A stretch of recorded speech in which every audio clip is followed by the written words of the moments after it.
우리 하나님의 말씀 함께 보도록 하겠습니다. 고린도후서 4장 16절의 말씀입니다. 고린도후서 4장 16절의 말씀을 한 목소리로 합독하겠습니다.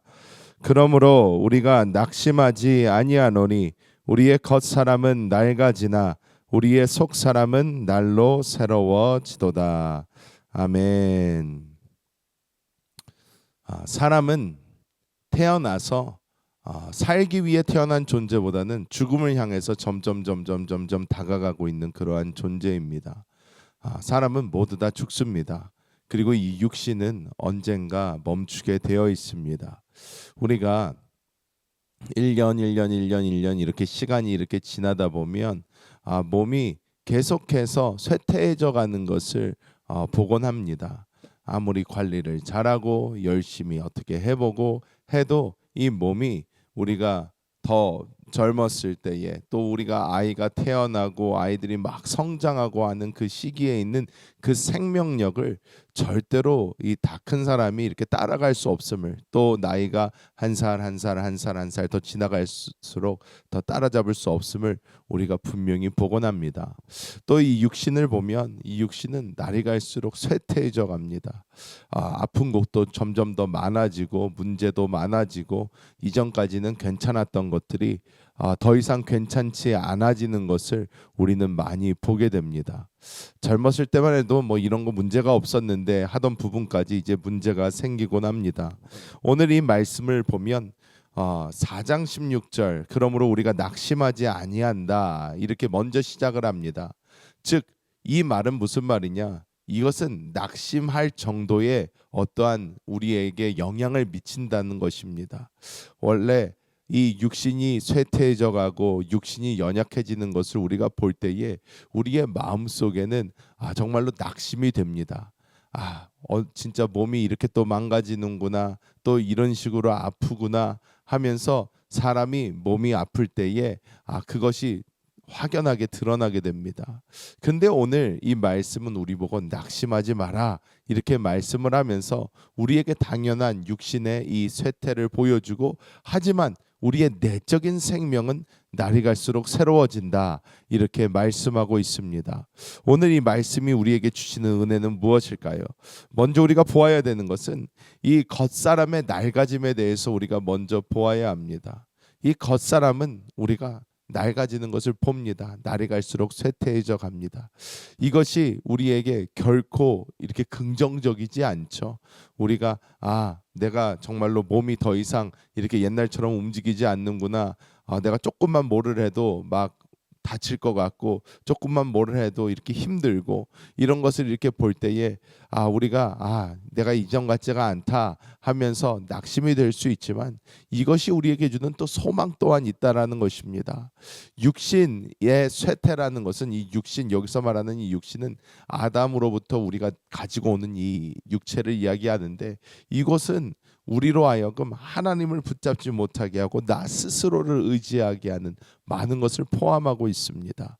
근데 우리의 육신이 쇠퇴해져 간다라는 것은 우리가 잘 알지만, 나이가 이렇게 지나가고 우리가 점점 주님 뵐 날이 가까울수록 우리가 이전까지 막 고집하고 이전까지 우리가 철칙으로 여기고 이전까지 별로 중요한 것도 아닌데 중요하다고 생각했던 많은 것들을 우리는 이 땅에서 포기하며 사는 것을 볼 수가 있습니다.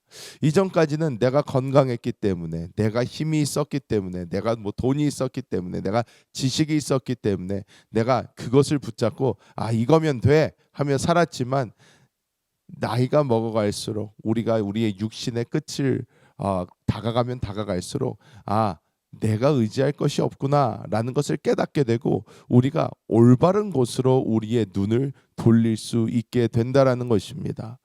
그렇다면 두 번째로 성경이 말씀하고 있는 것은 우리의 겉사람이 낡아지는 것과 대조하여서 우리의 속사람은 날로 새로워지는 것을 이야기하고 있습니다. 우리 안에 있는 이 생명, 우리의 거듭난 이 생명은 쇠퇴하지 않는 생명이고 소모되지 않는 생명이고, 날이 갈수록 연약해지는 것이 아니라 날이 갈수록 새로워지는 놀라운 이 하나님의 생명이 우리 안에 있는 줄 믿습니다. 우리의 육신은 계속 연약해져 갑니다. 이러면서 끝날 것입니다. 하지만 우리 안에 있는 이 생명, 우리와 하나 된 이 성령께서는 날마다 우리 안에서 새롭게 우리를 하시며 우리 안에 있는 이 영적인 생명은 고갈되지도 않고 끊이지도 않고 영원히 우리와 함께하며 새로워진다라는 것을 우리에게 말씀해주고 있는 것입니다. 우리가 가랑비에 옷 젖는다고 합니다. 우리 안에 계신 이 생명을 우리가 나의 육신의 쇠퇴해져 감으로 이 생명을 조금 더 만질수록 우리는 이 생명의 영향을 받게 됩니다. 이 영향을 받게 되고 이 생명은 우리 안에서 우리를 잠식해 나아갑니다. 우리가 더 빨리 항복하고 우리가 더 빨리 주님을 더 붙잡을수록 이 속도는 더 빨라집니다. 제가 많이 강조하는 부분이지만 우리는 모두 다 그리스도 예수의 형상대로 변화되어 가야 됩니다. 성화되어야 됩니다. 이것이 왜 내가 원해서 되는 게 아니라 하나님이 원하시는 것이기 때문에 우리는 해야 됩니다. 나의 다른 것으로 하나님을 만족시킬 수 없습니다. 내가 없어지고 주님이 더해지는 것만 주님을 만족시킬 수가 있습니다. 하나님의 유일한 만족은 그리스도 예수지 우리가 아닙니다. 내가 하는 어떠한 것도 하나님께 만족을 드릴 수 없습니다.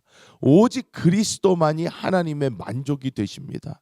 때문에 우리는 우리의 겉사람이 쇠퇴해져 가는 것을 기뻐하며 우리의 속사람이 더 강해지는 것을 우리는 더욱더 기뻐하며 그 주님을 붙잡고 나아가야 될 줄 믿습니다. 왜냐? 주님께서 바라보시는 최종적인 실체, 최종적인 것은 무엇입니까? 결국 우리가 교회로서 하나 되어서 그리스도의 신부, 몸이 되는 것입니다. 우리가 영적으로 볼 필요가 있습니다. 하나님께서 우리에게 원하시는 것이 무엇일까? 이 땅에서 우리에게 원하시는 것은 우리 그리스도의 몸이 되는 것입니다. 그리스도의 몸이 되어서 우리 성경의 계시록에 우리에게 말씀해 주고 있는 것처럼 결국에는 성령과 신부가 하나 되어 한 목소리를 내는 것입니다. 이것이 하나님이 원하는 것인데 하나님이 원하시는 그 최종 목표 하나님의 이 교회가 만들어지기 위해서 우리는 우리의 겉사람은 계속해서 쇠퇴해져 가고 우리의 속사람이 날마다 새로워져서 이 영 안에서 온전한 하나됨을 이루어 우리는 하나님이 기뻐하시는 그 하나님의 교회를 만들어 드려야 될 줄 믿습니다. 말씀을 맺도록 하겠습니다. 여러분, 우리가 저도 아직 젊고 아직 건강하지만 정말 시간이 지나면 지날수록 너무나 이 몸이 이전 같지 않는 것을 보면서 좀 슬플 때가 있습니다. 당연한 것입니다. 하지만 우리는 이것을 보면서 그 몸에 집중을 하여 슬퍼하고 있는 것이 아니라 우리는 우리의 내적인 생명을 다시 바라보며 맞다. 이것은 어차피 우리가 다 이 땅에 버리고 갈 것입니다.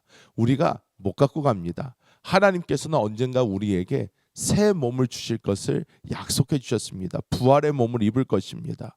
여러분, 그리스도 예수께서 부활하신 이후에 예수님의 움직이심과 예수님이 다니심이 바뀝니다. 왜? 이 새로운 몸입니다.